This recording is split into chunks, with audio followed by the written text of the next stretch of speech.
Assalamualaikum warahmatullahi wabarakatuh. A'udzu billahi minasyaitonir rajim. Bismillahirrahmanirrahim. Alhamdulillahi rabbil alamin. Wa sallallahu ala sayyidina Muhammadin wa alihi wa sahbihi ajma'in. Allahumma rabbi shrah li sadri wa yassir li amri wa hlul 'uqdatam min lisani yafqahu qawli. Allahumma faqihna fid din 'allimna at-ta'wil waftah 'alaina futuhal 'arifin. Birahmatika ya arhamar rahimin. Jemaah sebuah yang dirahmati Allah subhanahu wa ta'ala yang berniat i'tikaf dan berniat nawaitul i'tikaf fi hadzal masjid lillahi ta'ala. InsyaAllah ini pagi ini kita membacakan ayat terakhir dari surah Ali Imran.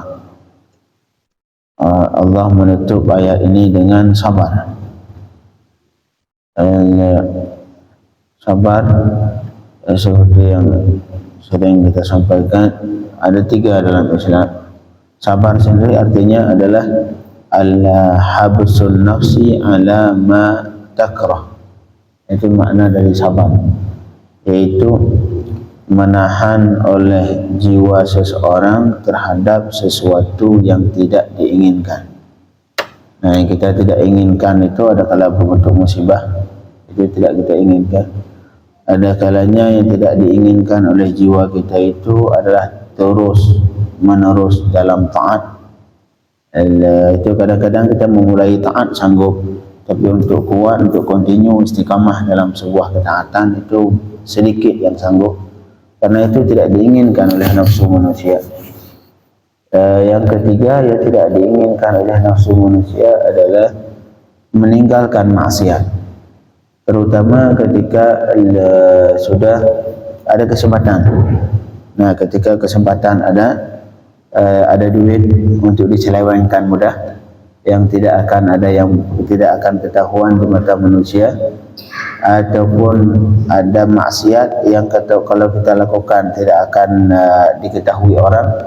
Nah, disitulah kita dibutuhkan takwa yang sangat besar, takwa yang sangat kuat, takut yang sangat kuat ke Allah subhanahu wa ta'ala, sehingga takut ke Allah itulah yang bisa menghalangi dari melakukan maksiat.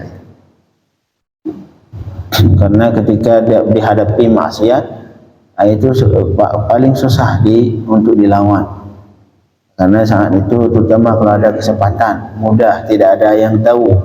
Nah, di situ itu kita sedang diuji apakah sanggup kita lawan atau tidak. Itu biasanya yang sanggup lawan cuman orang-orang yang selalu muraqabah ke Allah subhanahu wa ta'ala. Cuman orang-orang yang selalu merasa dipantau oleh Allah subhanahu wa ta'ala, orang-orang yang selalu malu dengan Allah subhanahu wa ta'ala, itulah mereka-mereka yang sanggup meninggalkan maksiat saat itu. Sekali lagi, hal yang tidak disukai oleh nafsu manusia, yang pertama musibah, tidak diinginkan. Yang kedua, yang tidak diinginkan adalah taat. Enggak ada nafsu manusia, enggak ada yang suka taat, kecuali orang-orang yang seperti Rasul sallallahu alaihi wasallam, aulia salihin. Memang orang-orang yang sudah hatinya sudah tak nyaman dengan taat. Tapi secara umum yang namanya manusia tidak suka yang namanya taat. Kemudian yang terakhir yang tidak disukai oleh nafsu manusia adalah meninggalkan maksiat, terutama ketika memiliki kesempatan. Maka disitulah ayat terakhir dari surah Ali Imran ini, Allah menghatamkan ataupun menutupi surah Ali Imran dengan firman Allah subhanahu wa ta'ala, A'udzu billahi minasyaitonir rajim. Bismillahirrahmanirrahim. Ya ayyuhalladzina amanu isbiru wasabiru warabitu wattaqullaha la'allakum tuflihun. Ini ada beberapa perintah dari Allah. Yang pertama isbiru, yang kedua sabiru, yang ketiga rabitu, yang keempat wattaqullah. Walaupun ini yang satu sama lain saling keterikatan. Berkata Allah Ta'ala, ya ayyuhalladzina amanu, wahai orang-orang yang beriman, isbiru, sabarlah kalian. Sabar itu seperti tadi kita sampaikan, definisinya adalah al-habsu 'ala an-nafsi 'ala ma takrah, yaitu menahan oleh jiwa manusia terhadap sesuatu yang tidak diinginkan. Kita tidak inginkan ini terjadi, itu kita tahan, kita menerima dengan ridha. Nah, itulah maksud dari kesabaran. Nah, karena yang namanya musibah itu kadang-kadang terjadi di saat kita genting, kadang-kadang itulah musibah, ujian dari Allah Subhanahu wa taala. Karena yang namanya musibah itu sunnatullah, pasti akan diuji. Tidak ada satupun manusia di dunia ini, walaupun kita lihat aman, tentram, hidupnya nyaman, tapi sebenarnya di dalamnya penuh dengan musibah yang kita tidak mengetahui. Jangan kita lihat, ini fulan kayaknya senang, duitnya banyak, hidupnya senang. Enggak benar memang yang kita lihat seperti itu, tapi enggak ada manusia di dunia ini yang tidak mengalami yang namanya musibah, baik diketahui orang lain atau tidak. Karena Allah Subhanahu wa taala di awal surah Al-Ankabut Allah sampaikan, ahasiban nasu an yutraku an yaqulu amanna wa hum la yuftanun. Apakah manusia menyangka bahwa mereka itu akan dibiarkan oleh Allah, tidak akan diuji oleh Allah, dibiarkan ketika mereka mengatakan kami beriman, dibiarkan tanpa ujian? Nah, itu tidak mungkin. Jadi kita salah menyangka bahwa kalau misalkan kita sudah beriman berarti Allah sudah sayang dan Allah enggak nguji. Enggak.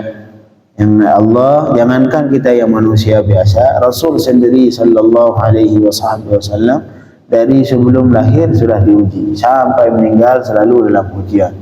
Rasul makhluk yang paling dicintai Allah Subhanahu wa taala. Apalagi kita ini yang selalu dalam kemaksiatan, salat kadang-kadang bolong.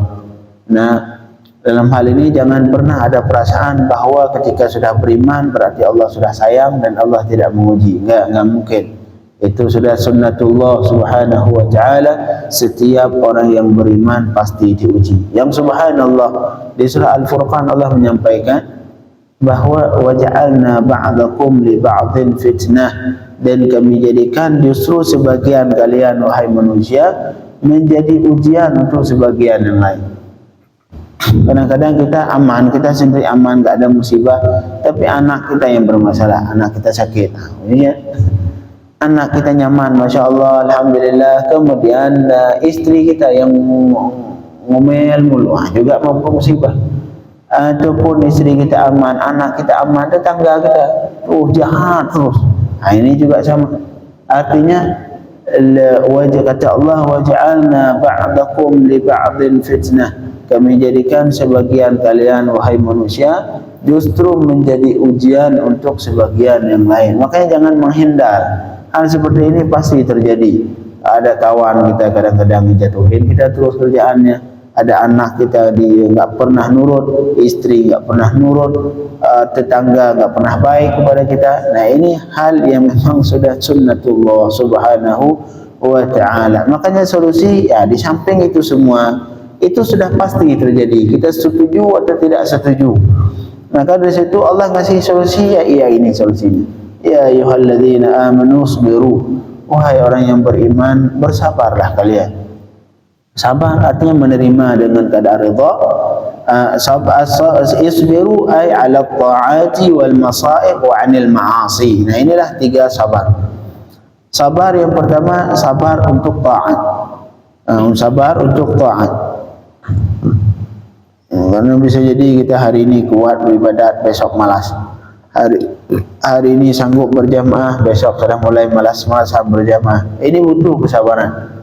Butuh kesabaran. Yaitu yang pertama, sabar untuk melakukan taat, terutama taat yang ingin diistiqomahkan. Kalau sekali-sekali, nah itu biasanya mudah ya.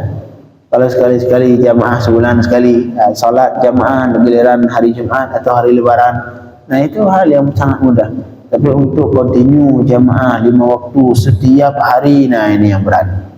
Kalau sekali-sekali saya rasa hampir semua, apalagi kalau lagi istrinya lagi baik di rumah, masak nasinya lebih enak, menunya enak, nah insya Allah itu kuat berjamaah. Tapi giliran pulang ke rumah nasi belum matang, kuah belum ada, nah ini sanggup berjamaah atau tidak saat itu?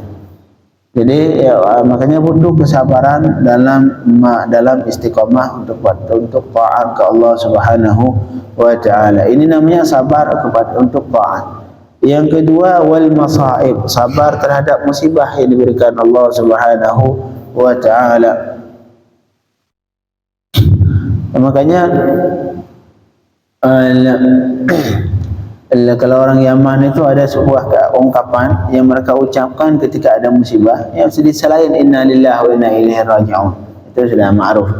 Selain itu, kalau apapun yang mereka, kalau kita tanya ini gimana, jawaban satu aja, masya Allahu fa'al. Apa yang Allah inginkan Allah lakukan, sudah terima aja. Jadi kalau misalkan apapun yang terjadi, kalau kita ini gimana ini, bagaimana ini, ujungnya pasti mereka jawab, mereka ucapkan satu ungkapan yang itu membuat hati mereka nyaman, tenang, sudah selesai. Masya Allah fa'al, masya fa'al, masya fa'al. Apa yang Allah inginkan pasti Allah lakukan, sudah selesai.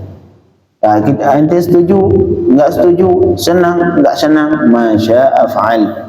Yang Allah inginkan pasti Allah lakukan. Wa ma lam yasha' lam yaf'al. Nah, ini ungkapan yang sering diulang-ulang, karena ini ungkapan biasanya bisa meredam hati kita untuk menerima keadaan. Ma syaa fa'al. Apa yang Allah inginkan pasti Allah lakukan. Ya sudah, kalau Allah lakukan, ya, tidak bisa kita lawan.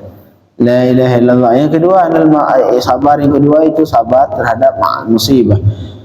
Yang terakhir sabar yasbiru 'anil ma'asi, sabar dari sabar untuk meninggalkan maksiat. Ini yang tadi saya sampaikan.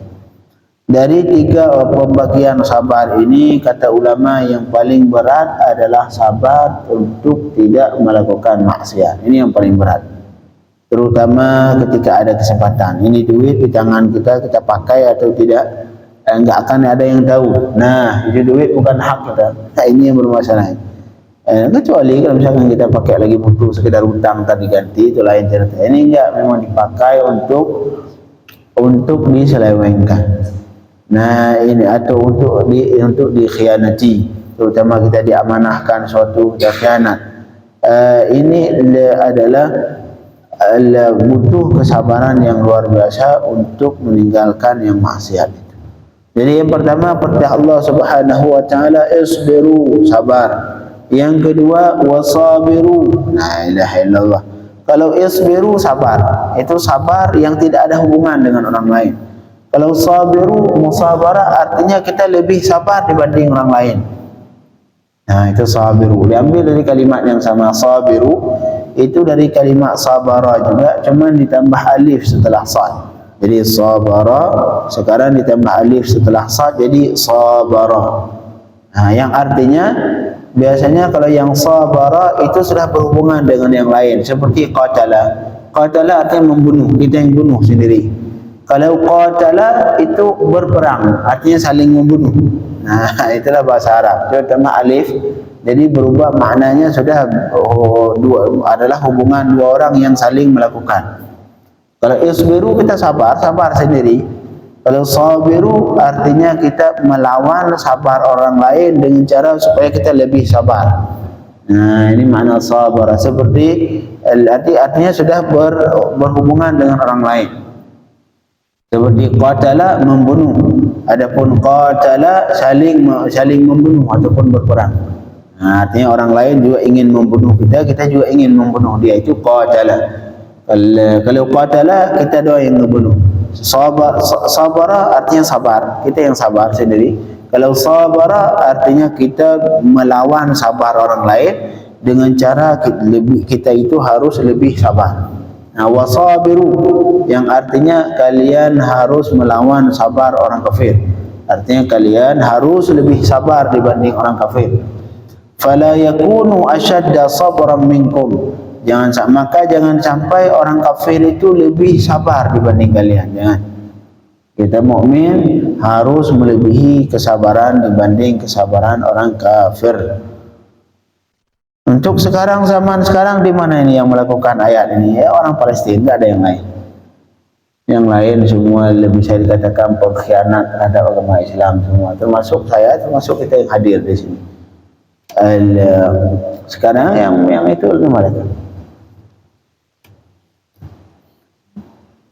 la yakunu ashadda sabran minkum, maka jangan sampai kafir lebih sabar dibanding kita Islam.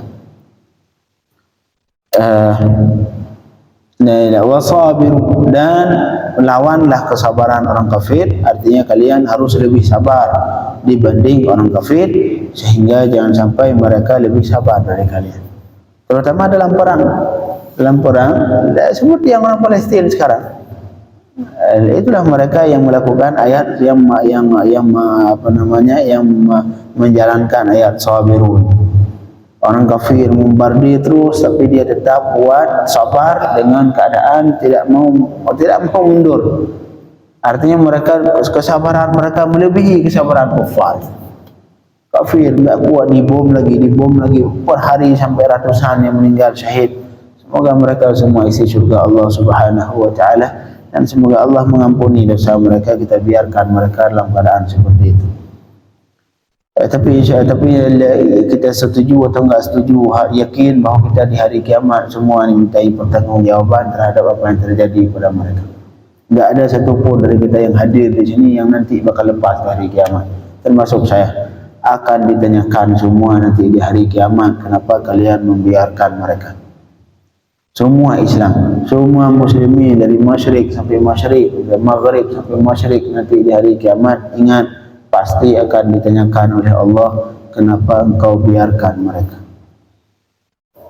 Makanya kita berusaha untuk membantu mereka dengan kemampuan yang kita miliki, yang mampu untuk berbicara, yang mampu untuk menulis, yang mampu media, yang mampu dengan harta, yang berusaha, yang tidak kalau tidak mampu apa-apa kecuali ngeboikot, wajib boikot minimal itu. Yang sampai di rumah kita cek sabun mereka, makanan yang kita makan makanan mereka, minuman yang kita minum minuman mereka, na'udzubillah min dzalik. Itu ingat, itu semua bakal dimintai pertanggungjawaban oleh Allah Subhanahu wa taala nanti di hari kiamat. Sekali lagi, wasabiru, dan kalian harus lebih sabar dibanding orang kafir.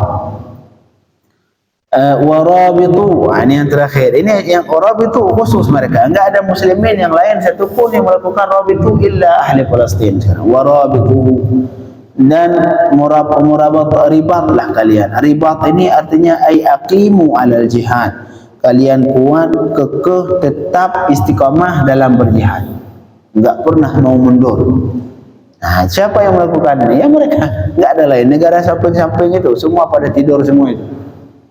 Ada yang mau membantu, yang sekarang yang melakukan rabitu ar-ribat. Bahasa Arabnya ar-ribat, artinya selalu istiqamah dalam berjihad menjaga keutuhan negara Islam. Nah, mungkin kalau enggak ada orang Palestin itu Masjid Al-Aqsa sudah dibom sekarang. Alhamdulillah min dzalik. Warabitu artinya ay aqimu 'alal jihad. Tetaplah kalian dalam berjihad di jalan Allah Subhanahu wa taala. Itu makna ar-ribat. Ar-ribat itu tidak pernah mundur, terus berjuang berjihad di jalan Allah Subhanahu wa taala, menjaga negara Islam. Wajib jaga negara Islam. Enggak boleh dibiarkan negara Islam, apalagi yang sekarang mereka pengen diusir, itu mereka enggak mau keluar, itulah yang seharusnya. Dan negara Islam yang lain membiarkan, na'udzubillah min dzalik. Allah yansurul muslimin. Warabitu artinya aqimu 'alal jihad. Istiqamahlah kalian, tetaplah kalian dalam berjihad kepada di jalan Allah Subhanahu wa taala. Yang terakhir sekali perintah Allah, ini perintah terakhir ini adalah untuk menjalankan 3 perintah di awal. Itu 3 perintah di awal tidak akan mampu dilakukan kecuali orang yang sudah melakukan perintah yang terakhir ini, yaitu wattaqullah. Takutlah kalian kepada Allah Subhanahu wa taala. Orang kalau sudah takut ke Allah, pasti yang di belakang itu semua ia lakukan. Sabar pasti. Ia lebih sabar orang kafir pasti. dia berjihad di jalan Allah pasti. Itu khusus ke orang yang mau bertakwa ke Allah Subhanahu wa ta'ala. Wattaqullaha ay fi jami'i ahwalikum. Takutlah Allah, takutlah oleh kalian kepada Allah, bertakwalah kepada Allah di seluruh kondisi kalian, hal kalian. Cara untuk mendapatkan takwa ini itu dengan selalu muraqabah ke Allah Subhanahu wa ta'ala. Salah satu ibadat yang tinggi di sisi Allah Subhanahu wa ta'ala itu muraqabah. Muraqabah ini derajat para awliya salihin nabiyyin, ini derajat muraqabah. Muraqabah artinya selalu perasaan kita merasa dipantau oleh Allah Subhanahu wa ta'ala. Nah, ini dilihat sama Allah. Ini kita sedang dipantau sama Allah Subhanahu. Ini bahasa Arab namanya al-muraqabah. Ini muraqabah ini adalah gelar ihsan. Karena di Islam ini terdiri dari 3 hal. Pertama iman, yang kedua Islam, seperti disebutkan dalam hadis Jibril, hadis Jibril radhiyallahu anhu. Hadis Jibril riwayat Sayyidina Umar bin Al-Khattab. Yang pertama Islam. Jadi Islam, agama kita ini terdiri dari 3 ini. Yang pertama Islam, puasa, salat, zakat semua. Yang kedua iman Allah, malaikat, kitab hingga selesai. Yang ketiga ihsan. Ini gabungan 3 ini itulah Islam. Yang ihsan artinya an ta'budallah ka'annaka tarah fa in lam takun tarah fa innahu yarak. Itulah yang tadi muraqabah. Engkau beribadah kepada Allah, engkau taat ke Allah dengan perasaan seolah-olah engkau melihat Allah. Maka jika engkau tidak melihat Allah, maka anggap Allah melihatmu. Nah, itulah makna muraqabah. Itulah muraqabah, hakikat dari muraqabah. Itulah syarat Islam, agama kita ini yang tertiga. Jadi agama Islam dibagi 3, sepertiganya Islam, sepertiganya iman, sepertiganya ihsan.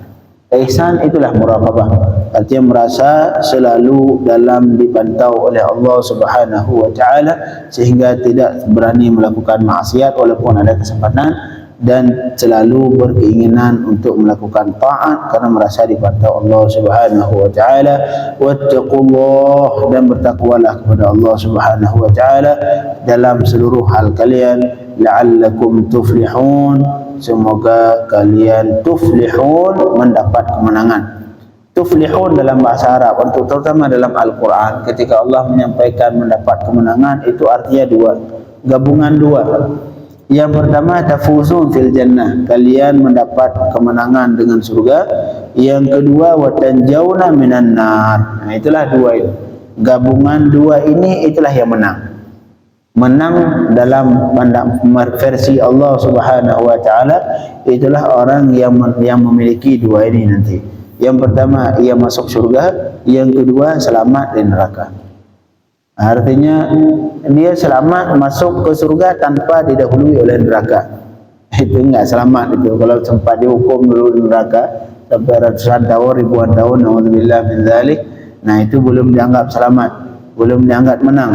Orang yang menang adalah yang tidak pernah merasakan neraka dan kemudian menikmati surga. Nah, itulah yang menang.